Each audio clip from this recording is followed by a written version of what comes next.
All right, just a quick video. Um, I'm pretty hot actually. Like, what the hell was the end of that game? Um, the Rockets beat the Thunder 104-102 in a very weird, especially the last 20 seconds. It was such a weird game. Like, it seemed like neither team wanted to win the game, and they both were playing with their heads up their ass for the game. Um, just a weird game, um, especially from a roster, like a lineup play calling aspect. Like it was just pathetic. Um, it made no sense the lineups that they had in the game at that point. But we do have a winner, and the Lakers now have an opponent. We got the Rockets going to play the Lakers. But just to break down what the hell happened at the end of that game, um, you had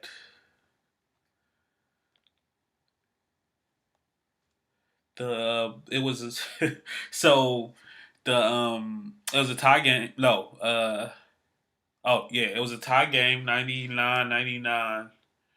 Um, the Thunder, I mean the Rockets were able to make a get a layup to go up one, and then this is when the weirdness ensued. Like the Thunder come down, they get a shot, they miss. The Rockets get in transition, get a good shot, miss. Then the Thunder come down, and Chris Paul gets a mid range shot. Like he gets the shot that he won, but he shorted it, horribly shorted it. Then it was like a scuffle for the rebound. Um, Weird play. They go back down. Um, After they go back down,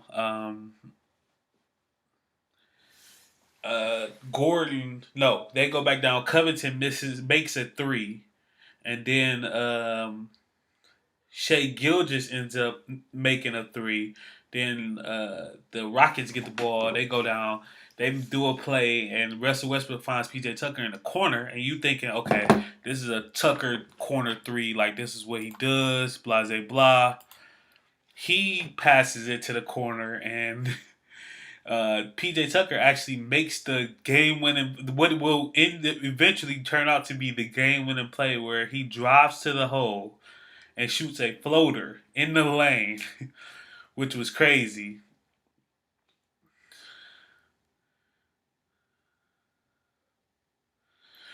Yeah, I see what you're saying. Like he talking about them going to the like Adams rolling to the rim, but when do big men ever roll to the rim on that play at the end of the game? Like that's just not something that happens. So after the PJ Tucker make, they get it to Gallinari. He shoots. No, that's not what happened. Let me go back to my notes. Um, yeah, the PJ Tucker shot puts them up by one. So then they have a terrible possession, just an awful possession. At the end of it, Schroeder shoots like a leaner in. Um, he misses it. They get the rebound. Eric Gordon gets the rebound. Great rebound, by the way. But then he tries to push it, and he gets the ball stolen from him by Steven Adams and CP3. That's when CP3 comes down, and he misses a 7 foot pull up jumper. And that's going to be the shot that he's going to want back, because that's a shot that he doesn't miss in the lane like that. It was pretty much wide open because of the chaos. So then Covington gets the rebound. He gets a foul. So then they call a timeout. They advance the ball, and then Westbrook gets a good layup. Like he gets like with the clock running down, he gets into the lane. He shoots a layup. It's only Schroeder over him. He misses it. Um, Adams gets the rebound. They get it to CP3. CP3 drives it up. They foul him. So then it's like the clock reset. So then after the clock reset, He runs the clock down for some weird reason. Then he throws it to Shea. Shea isn't open. He gets into the lane. He makes a great pass to Dort, but it's not enough time. And I don't think Dort even realized that he actually did have enough time to like pump fake and shoot sidestep to get a good shot off. But he gets blocked by James Harden. And they end up the ball ends up being out on them with like 2.6 seconds left, and they just so happen to have like three timeouts left at the end of the game, so they're able to foul the Rockets. Covington goes 1 or 2 at the line, so they get the ball back. They have a sideline out. Once they get their sideline out, um, CP3 is fouled before the shot, so it's only a two, and they have to pick. It's like you pick whatever free throw shooter you want. They pick Gallinari for some reason, and Gallinari goes up there and misses the free throw. So it didn't even help them out that they were able to get that foul. So then after Gallinari got the misses the free throw, Thunder call a timeout. Thunder run a bullshit play. It was a terrible play. Uh, it was I don't know what I think. I want to say the thing that I haven't seen yet was that the pass was supposed to go to Schroeder across the court because it kind of looked like he could have broke open, but not really. But Shea throws a terrible pass to Steven Adams. It gets deflected, and that's game in the series. And a couple things that I want to talk about in this game. Was Harden.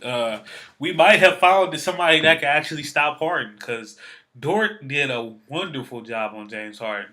James Harden kind of choked a little bit. Like, he didn't look like he wanted it as much, but it's because it was a guy that was on him, guarding him amazingly. So, like, it wasn't like I'm a shit on Harden because I don't like that he gets a pass and he's a 2-time MVP or 1-time MVP, but like runner up like 3-4 times. Like, he gets a pass out of all the players that have been on that level. But also, sometimes people have your number, and I just think Dort had his number for this series. Um, Speaking of Dort, he played incredible. Minus his slow ass release. Oh my god, that's what he gotta work on in the offseason. Like, he got to speed that release up. Like, this is just not gonna work.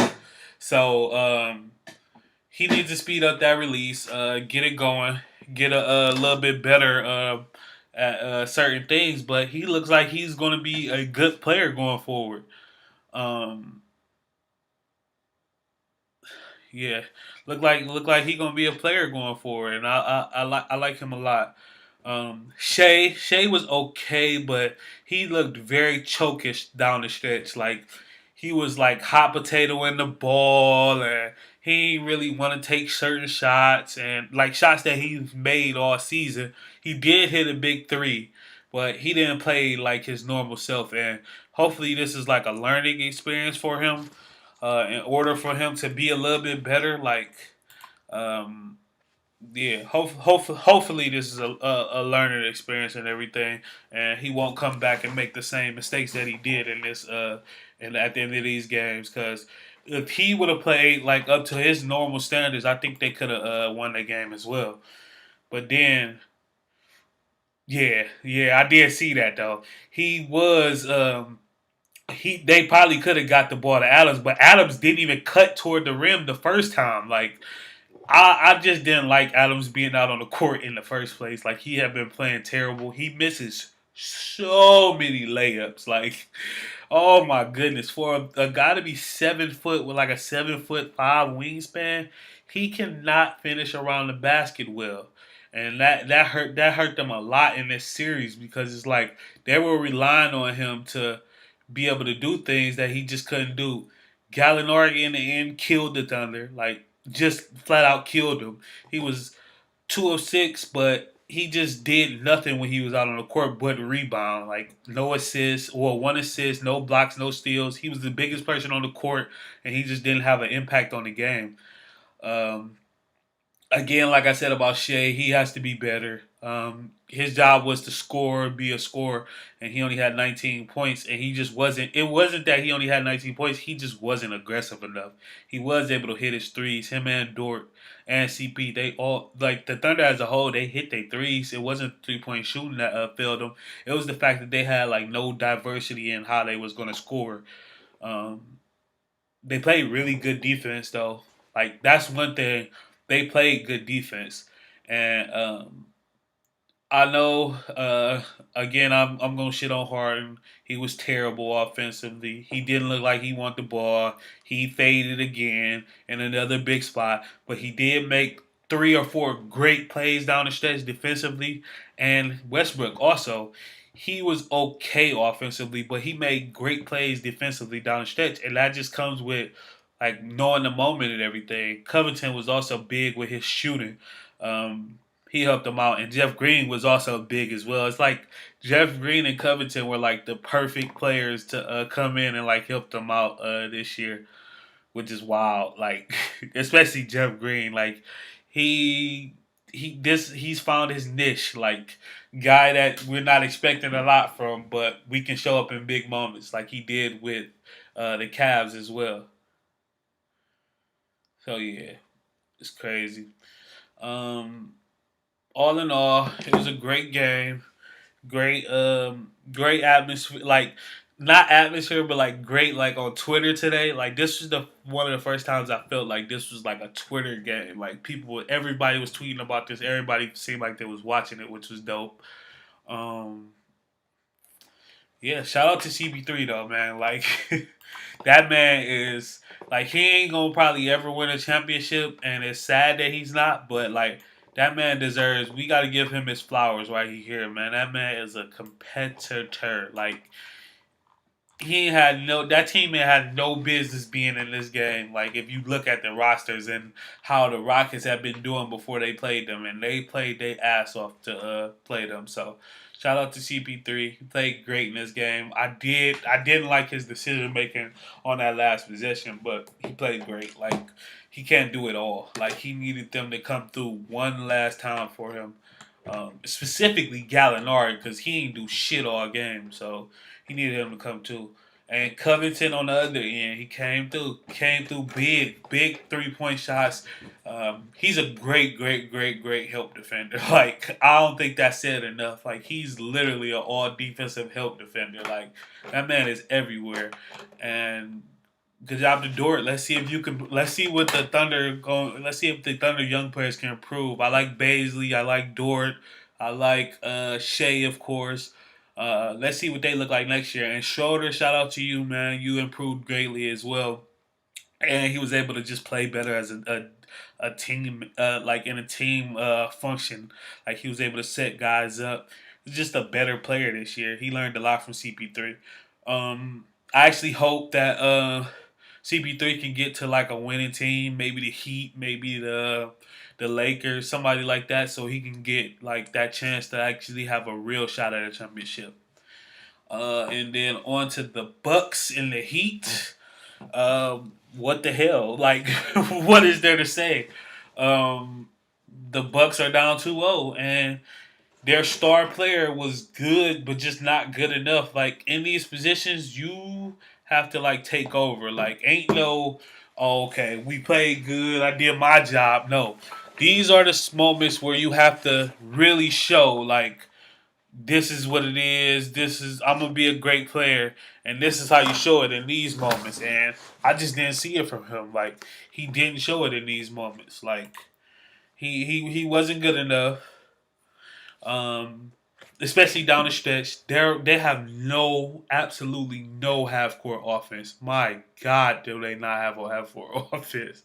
Like it's pretty pathetic. Uh, yeah, man, it was bad. Um, I'm looking to see like I'm wondering like what point guard or what like dynamic guard can we get to the Milwaukee for next year for them to have a chance at a championship? Because this ain't gonna cut it.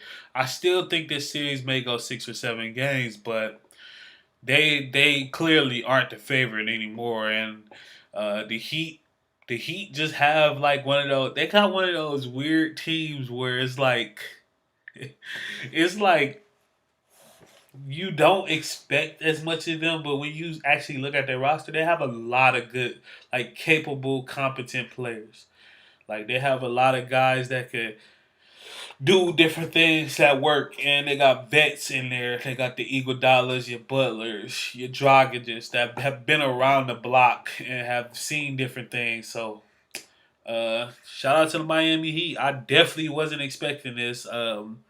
I know that for sure. I was not expecting the Heat to be up 2-0. I was not even expecting the Heat to like really like. I was thinking like 5, 6 games just off the respect of Butler and Bam and everybody, but no, they just look like the better team. It's a bad matchup. Um, where's Eric Bledsoe? Where's George Hill? Like, where are these players that was good in the regular season, but they haven't been able to be good now? And what the hell is up with their coaching? Like he doesn't make any like changes.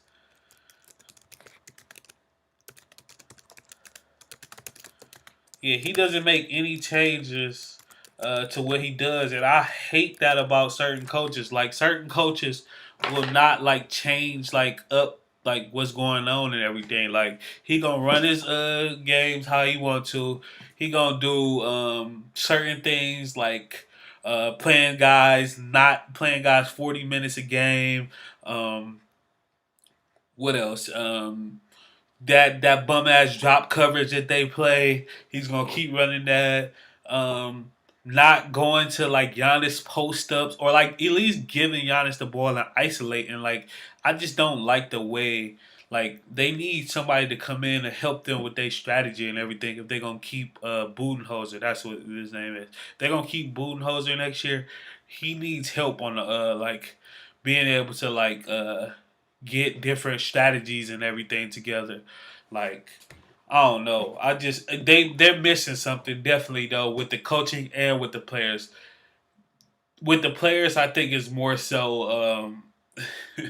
I think it's more so they just need that dynamic guard like Bledsoe. They played Bledsoe a lot of money before playoffs last year, and he showed them what he was, and then he's showing them again. Well, this year is kind of not his fault because he injured and out of shape and stuff like that. But like, I feel like this is just who he is in the playoffs. He's just not dynamic enough to like make that impact and everything.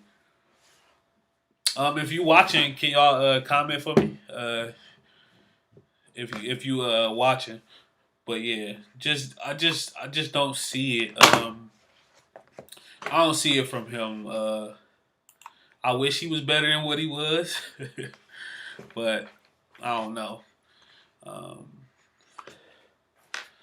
yeah, and Giannis next year, I think like I'm not writing them totally off, but Giannis next year he really needs to come back with like either a post game or mid range jumper, like one of the two. Like I know we criticize other players for not being able to shoot at all, but at least like I know like okay, they can get in the post and they have moves and everything. Like Giannis doesn't really have any moves in the post, and it's like without those type of things at the end of the games, your team is kind of fucked because it's like you go into a secondary score. Like I would like to see them trade Middleton as well. Like I didn't like, I didn't like. I think Middleton is what he is. He's gonna get you 20, but it's like, did it really like impact the game? Like, I don't know.